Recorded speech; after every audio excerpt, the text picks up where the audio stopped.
Ser Minero. Y ahora, en Hoy por Hoy, nuestro espacio de referencia a la hora de abordar las cuestiones relacionadas con la cultura minera. Eso nos lleva a reencontrarnos otro lunes más con Roberto Fernández. Roberto, muy buenas. Hola, buenos días. Roberto, director del Museo de la Minería y de la Siderurgia de Castilla y León, que se encuentra en Sabero. Y bueno, hoy de alguna manera nos vas a plantear algo que tiene relación con la cuenca minera de la zona, pero también mucho más allá, ¿no? Un episodio histórico de relevancia que ya hemos tocado en algún que otro momento aquí, en esta sección, en Ser Minero, pero hoy lo vamos a hacer desde una perspectiva diferente y también con un distinto invitado. Pues sí, mira, se cumplen en este mes de octubre 90 años de la que se llama Revolución del 34. Fíjate, como nosotros en la radio, 90 años de Radio León. 90 años, pues mira, justo en el 34. Y fue un hecho en el que los mineros fueron, bueno, pues claro, los protagonistas. Y me parecía interesante retomar este tema y recordar a nuestros oyentes lo que sucedió esos días en España y también en León y sus cuencas. Y para ello, bueno, pues no me he ido muy lejos, ya que nos acompaña Héctor González Moro, que es nuestro compañero en el Archivo Histórico Minero de Castilla y León, aquí en el museo, y que nos va a ayudar en el recuerdo de esos hechos. Uh-huh. Muy bien, Héctor, ¿qué tal? ¿Cómo estás? Muy buenos días, encantado de estar con todos vosotros y con los oyentes. Uh-huh. Bueno, estamos hablando de un episodio ciertamente relevante, no solamente para las cuencas mineras, que también, sino del mismo modo para la España de la época. Sí, así es. Estamos hablando de una revolución en un contexto nacional, aunque tradicionalmente ha sido adscrita a la región geográfica asturiana, pero como hoy vamos a tratar de hablar en este programa, no solo allí hubo una huelga revolucionaria, sino que en este contexto político de la España republicana también podemos hablar de una huelga general de la cuenca minera de Sabero. Ni más ni menos. Roberto. Porque, Héctor, así un poco en contexto, ¿no? Para nuestros oyentes, ¿cuándo y dónde surge esta que llamamos Revolución del 34? Pues surge en octubre de 1934, como ya hemos dicho, en el régimen político de la España republicana. No en todas las regiones de forma simultánea, aunque ese era el objetivo marcado al inicio, pero realmente se produce en varios lugares del país, en Asturias, en el norte de León y Castilla, zonas mineras, también en Cataluña y País Vasco, en todas estas regiones con diferentes coyunturas y desarrollo. Los hechos que desencadenan esta revuelta, pues las podemos tratar desde diferentes perspectivas, porque no solo es una reivindicación laboral, sino que también se mezcla el componente político, que esto se puede ver desde un contexto internacional, con el auge del fascismo italiano y del nazismo alemán. Cabe destacar en este sentido que la España republicana estaba relacionada a su vez con el contexto internacional, y en el país también sucedían otros hechos políticos. Llega al poder las derechas, se produce un receso de esas políticas de avance social del primer bienio reformista, algo que incomoda especialmente a las fuerzas de izquierda, el PSOE y al UGT, y se decide acudir a la vía insurreccional como motivo político, y son los mineros de estas cuencas leonesas y también asturianas los que encabezan estos movimientos en estas zonas, como es el caso de Sabero. Claro, son los mineros porque era una fuerza muy importante, ¿no? Y sobre todo bien organizada, podríamos decir. Realmente no podemos hablar de una fuerza muy organizada en el caso de León, más en el de Asturias, por la coordinación con otras fuerzas de izquierdas. Sí sucedía que los mineros tenían acceso a armas, como sabemos en Sabero asaltan el polvorín, consiguen un gran número de detonadores, de dinamita, y todo ello también influye en esa tenencia de armas que hace fuerte a los mineros y que lleva a protagonizar episodios como los que conocemos en Asturias y también en Sabero, pero realmente no podemos hablar de una fuerza muy organizada. Es más, en la cuenca de Sabero tenemos que destacar que una de las características de este movimiento fue la desorganización de las fuerzas.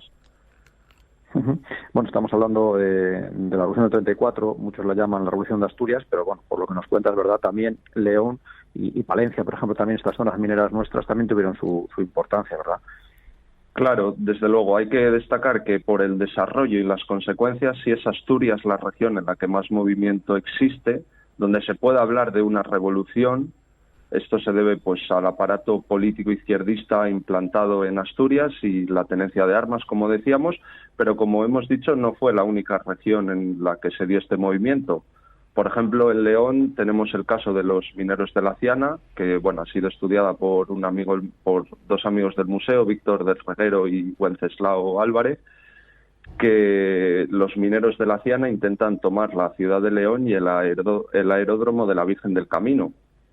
También en la cuenca minera de Sabero tenemos un movimiento huelguístico que quizá no es tan conocido como el de Asturias o incluso el de la Ciana, que a su vez tiene publicaciones, pero sí es realmente interesante los hechos de la cuenca de Sabero. Porque tú te has encontrado ahí, ¿no? En el trabajo diario del archivo sí que te has encontrado algún documento que nos habla de estos movimientos que hubo en Sabero, ¿no? En el 34. Sí, la documentación existente en el Archivo Histórico Minero es lo que nos ha llevado a hoy reivindicar en este 90 aniversario los movimientos que se produjeron. La documentación emanada principalmente por la empresa minera del Valle, Hulleras de Sabero y Anexas, nos habla de cómo se produjo la huelga, los principales daños de estos mineros, los trabajadores que participaron, porque no debemos perder la perspectiva de que los mineros que protagonizan este movimiento son los que trabajaban en los pozos de la empresa, luego las denuncias a la Guardia Civil y un gran número de cartas de correspondencia en la que la empresa alertaba a otros particulares del movimiento que se estaba produciendo en Sabero. De hecho, se paralizó las explotaciones durante esos días y la empresa alertaba de ellos a terceros. Sumamente interesante, es un informe que emana la empresa en la que se recoge todo esto que estábamos comentando y las denuncias a la Guardia Civil por el robo que se produce en el Polvorín y también en los economatos que pertenecían a la empresa minera del Valle. Y así, ¿qué hechos destacarías tú de esos días que sucedieron en la zona de Sabero y Cistierna? Pues todo comienza el 6 de octubre. Los mineros ya estaban organizados previamente. Hay en la zona sobre todo en Olleros, se encuentra el sindicato minero castellano-leonés de tendencia izquierdista, del UGT concretamente, que son los que previamente se organizan y ese mismo día comienzan a acudir por las casas para requisar armas, también para ganar adeptos a la huelga que están protagonizando, y a eso de las 12, tenemos constancia por la documentación del archivo, llegan a la Plaza de la Herrera, donde se sitúa el Pozo Herrera número 1, llegan en torno a unos 70 mineros armados y obligan a los vigilantes de las llaves y del Polvorín a que se las entreguen, y allí entran violentamente al Polvorín, donde consiguen 300 paquetes de dinamita, detonadores, rollos de mecha, y con todo ello pues buscan atemorizar no solo a los vecinos, sino también a la empresa, a Hulleras de Sabero. Una vez que se consigue todo ello, acuden a los economatos a por víveres, donde también pues roban un gran número de alimentos que son los que utilizarán en esos días, porque estaban en huelga, no estaban percibiendo su salario y necesitaban sustento.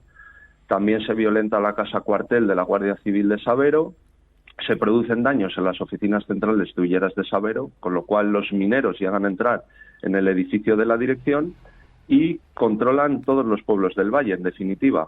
También se unen mineros de Cistierna, donde allí intentan tomar la casa cuartel de la Guardia Civil, que era el principal objetivo de toda la revuelta, pero no lo consiguen. Y ya comienzan a sabotear puentes, como el puente de Sabero, que es dinamitado para que no lleguen la Guardia Civil y el regimiento del ejército que acudirá para sofocar la revuelta. Y van pasando los días hasta que entre el día 10 y 11 de octubre de 1934, entre las fuerzas de la Guardia Civil y la infantería que llega desde León, se oposita a todos estos mineros del Valle de Sabero. Los mineros que habían encabezado esta huelga huyen al monte, por lo que no hay un combate entre ellos, y se comienza a detener y comienza la represión a este movimiento huelguístico. Entre ellos el maestro Baudilio Riesco, que se cree que es el cabecilla de este movimiento, es torturado y enviado a la cárcel de Burgos.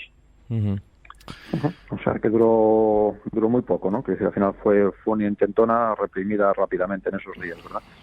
Claro, exactamente. Estamos hablando de un movimiento que no tuvo conexión con otros de la provincia, que no fue auxiliado por otras zonas que se levantaron contra el régimen, y al final quedó como un movimiento local de unos mineros que protestaban a nivel político y también social. No tenemos que perder la perspectiva de que los mineros también luchaban por una mejora de sus condiciones sociales, que aunque en los años anteriores había habido grandes mejoras a nivel social, ellos seguían luchando como clase reivindicativa que eran, y finalmente pues fue un movimiento sin mucho éxito y que duró muy pocos días en el Valle de Sabero.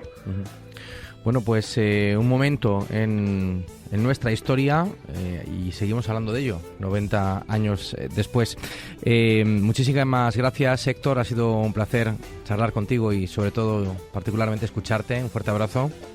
Muy bien, muchas gracias. Y también, por supuesto, a Roberto Fernández, nuestro colaborador en Ser Minero. Un fuerte abrazo, hasta la semana que viene. Pues mira, como veis, un ejemplo de todo lo que va saliendo de ese archivo que estamos creando, ¿eh? Hasta muy el próximo bien. lunes. Hay que ponerlo en valor. Está muy bien. Enhorabuena también por esa línea de trabajo, Roberto. En un minuto llegamos a la 1, noticias y a la vuelta a la segunda hora del programa.